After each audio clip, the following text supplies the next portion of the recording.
Hi friends, welcome to study bits YouTube channel. आज के इस वीडियो में हम पृथ्वी की गतियां, अक्षांश, देशांतर और अंतर्राष्ट्रीय तिथि रेखा एवं समय से संबंधित कुछ प्रश्नों के बारे में बात करने वाले हैं। अन्य प्रश्नों के बारे में भी बात करेंगे, एक दो जो इम्पोर्टेंट हैं, तो वीडियो को लास्ट तक देखते रहिए। यदि चैनल को सब्सक्राइब नहीं किया तो सब्सक्राइब जरूर कर लें और बेल आइकन को जरूर दबाएँ, जिससे आने वाली वीडियो की नोटिफिकेशन आपको मिलती रहे। तो यहाँ पर हम सबसे पहले प्रश्न की बात करेंगे, ग्रहों की गति के नियम किसके द्वारा दिए गए। तो यहाँ पर चार ऑप्शन है, विलियम हर्शेल, क्लाइड टॉम्बैक, केपलर और इनमें से कोई नहीं।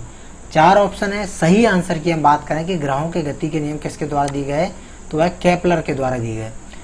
अगले प्रश्न की ओर बढ़ते हैं कि निम्नलिखित में से मंगल ग्रह पर मानव के द्वारा भेजा गया अभियान, मैरिनर 4, मावेन, फीनिक्स और ये सभी। चार ऑप्शन है।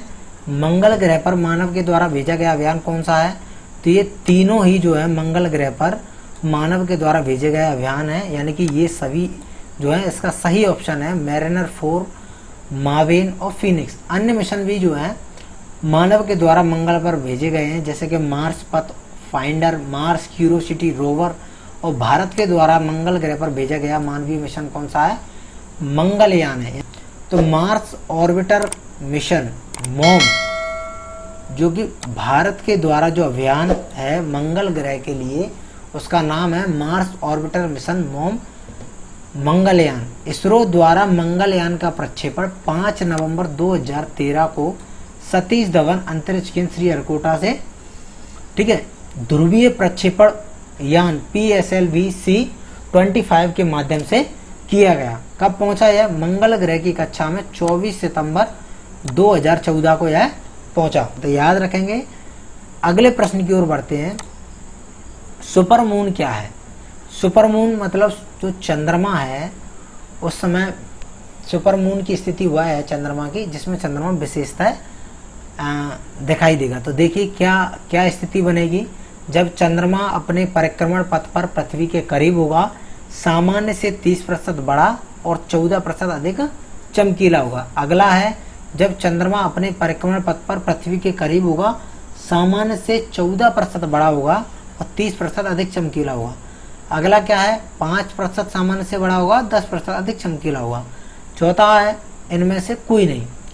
सही ऑप्शन की हम बात करें तो सही ऑप्शन है बी, चंद्रमा जो है पृथ्वी के करीब होता है अपने परिक्रमण पथ पर और 14% बड़ा दिखेगा और 30% अधिक क्या दिखेगा, चमकीला दिखेगा। तो ये आप याद रखेंगे, कितना बड़ा दिखने वाला है, 14% बड़ा दिखने वाला है, और चमकीला कितना अधिक दिखेगा, 30% अधिक चमकीला दिखेगा, यानी सामान्य से। तो एक बड़ी बात है, इसीलिए इसको सुपर मून जो है हम कहते हैं इस स्थिति को। हेली क्या है, तो हेली आप सभी जानते हैं कि ये एक धूमकेतु है जो कि 76 वर्ष बाद दिखाई देता है। कितने वर्ष बाद दिखाई देता है, 76 वर्ष बाद दिखाई देता है। अभी कब देखा गया, 1986 में देखा गया। अब कब देखा जाएगा, 2062 में देखा जाएगा। अगला प्रश्न देखिए, क्या कारण है कि पृथ्वी पर ऋतु परिवर्तन और दिन रात जो है छोटे बड़े होते हैं। तो पृथ्वी की गतियों की हम बात करेंगे, दो प्रकार की गति है, एक परिक्रमा गति या वार्षिक गति, दूसरी है घूर्णन गति या दैनिक गति।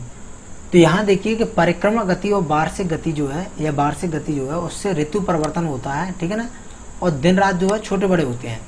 अगर हम बात करें घूर्णन गति की तो इससे दिन रात होते हैं, ठीक है ना, दिन रात होते हैं। अगर छोटे बड़े की बात करेंगे तो वो किससे होंगे, परिक्रमा गति से, ठीक है। अगले प्रश्न की ओर बढ़ते हैं। 6 माह का दिन और 6 माह की रात की बात करेंगे। तो 6 माह का दिन और 6 माह की रात पृथ्वी पर कहाँ होती है, तो विषुवत रेखा की हम बात करें तो यहाँ 12 घंटे का दिन और 12 घंटे की रात होती है वर्ष भर, ठीक है ना। तो दिन रात लगभग बराबर रहते हैं। यहाँ पर ध्रुवों पर जो है 6 माह का दिन होता है, 6 माह की रात होती है, यानी उत्तरी ध्रुव पर हम बात करें 6 माह तक दिन चलेगा और फिर 6 माह तक रात चलेगी। उस समय जब उत्तरी ध्रुव पर रात होगी 6 माह की, तब दक्षिणी ध्रुव पर दिन होगा, ठीक है ना। ऐसे दक्षिणी ध्रुव पर जब रात होगी तो उत्तरी ध्रुव पर दिन होगा, यानी 6 माह का दिन 6 माह की रात ध्रुवों पर होती है। अब देखिए, उत्तरी गोलार्ध में सबसे बड़ा दिन 21 जून, ठीक है, याद रखेंगे। उत्तरी गोलार्ध में सबसे बड़ी रात की बात करेंगे हम तो 22 दिसंबर। अब इसका उल्टा जो है वो दक्षिणी गोलार्ध में होने वाला है। कैसे, कि जैसे उत्तरी गोलार्ध में सबसे बड़ा दिन 21 जून को है, तो फिर हम बात करें कि दक्षिणी गोलार्ध में 21 जून को सबसे बड़ी रात होगी। ऐसे ही उत्तरी गोलार्ध में सबसे बड़ी रात 22 दिसंबर की है, तो दक्षिणी गोलार्ध में सबसे बड़ा दिन होगा 22 दिसंबर को। यहाँ ये समझ लीजिए। दिन रात की हम बात करें, दिन रात बराबर की हम बात करें, तो 21 मार्च और 23 सितंबर को दिन रात जो है बराबर होते हैं। कुछ मुख्य अक्षांश की हम बात करेंगे, जैसे 0 डिग्री अक्षांश रेखा जिसे हम विषुवत रेखा बोलते हैं। 23 सही 1/2 डिग्री उत्तरी अक्षांश रेखा की बात करेंगे तो उसे कर्क रेखा बोलेंगे, और 23 सही 1/2 डिग्री दक्षिणी अक्षांश की बात करें तो उसे मकर रेखा बोलेंगे। 66 सही 1/2 डिग्री उत्तरी अक्षांश रेखा, इसे हम उत्तरी उपध्रुवीय वृत्त बोलते हैं या आर्कटिक वृत्त बोलेंगे, ठीक है। और 66 सही 1/2 डिग्री दक्षिणी अक्षांश रेखा की बात करेंगे तो दक्षिणी उपध्रुवीय वृत्त है या इसे अंटार्कटिक वृत्त बोलते हैं, ठीक है।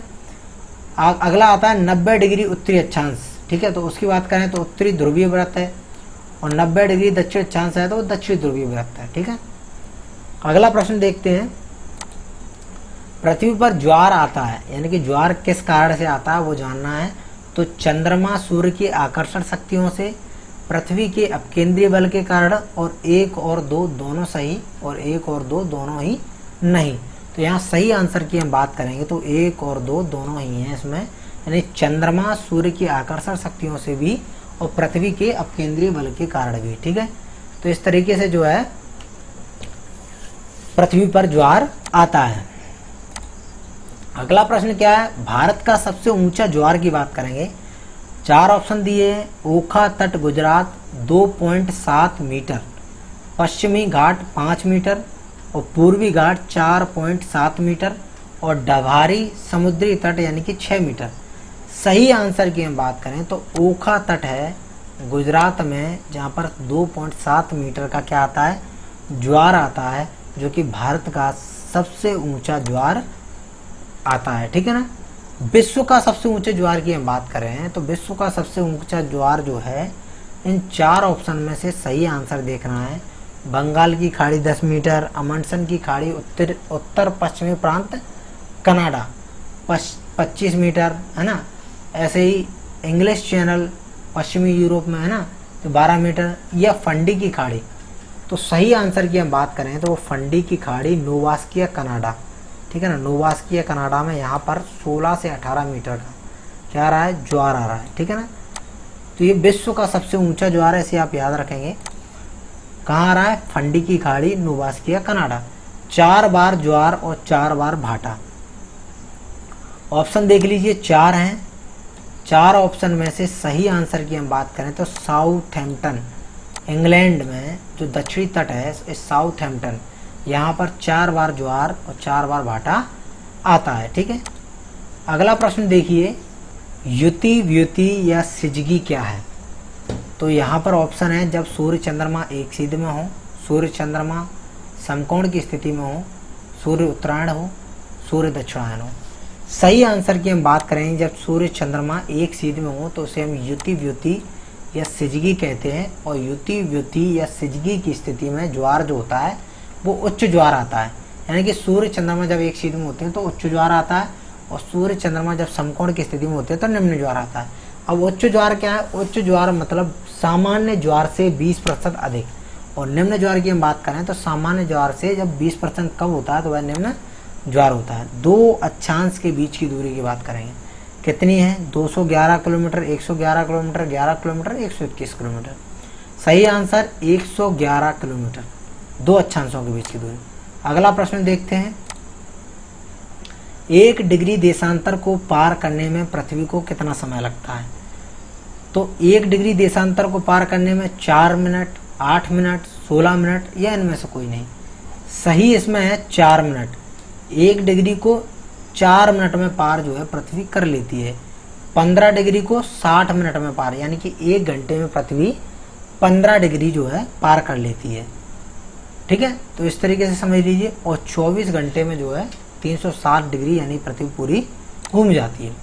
अगला देखिए, निम्न में से अंतरराष्ट्रीय तिथि रेखा, 0 डिग्री देशांतर रेखा, 180 डिग्री, 90 डिग्री, और इनमें से कोई नहीं। सही आंसर है 180 डिग्री देशांतर रेखा।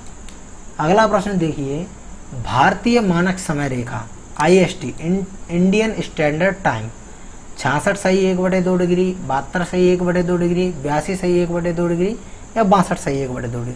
सही आंसर है 82 सही 1/2 डिग्री, जो कि इलाहाबाद के नैनी से गुजरती है। ठीक है, अगला प्रश्न देखिए, 0 डिग्री देशांतर रेखा कहाँ से गुजरती है? Greenwich, London, New York, Ottawa, Beijing. सही आंसर जो है, आप सामान्य सा प्रश्न आप सभी को पता होगा, ग्रीनविच लंदन से 0 डिग्री देशांतर रेखा या विषुवत रेखा गुजरती। तो आज के लिए बस इतना ही, मिलते हैं अगले वीडियो में। वीडियो को लाइक जरूर करना, चैनल को सब्सक्राइब करना, वीडियो को शेयर करना। धन्यवाद।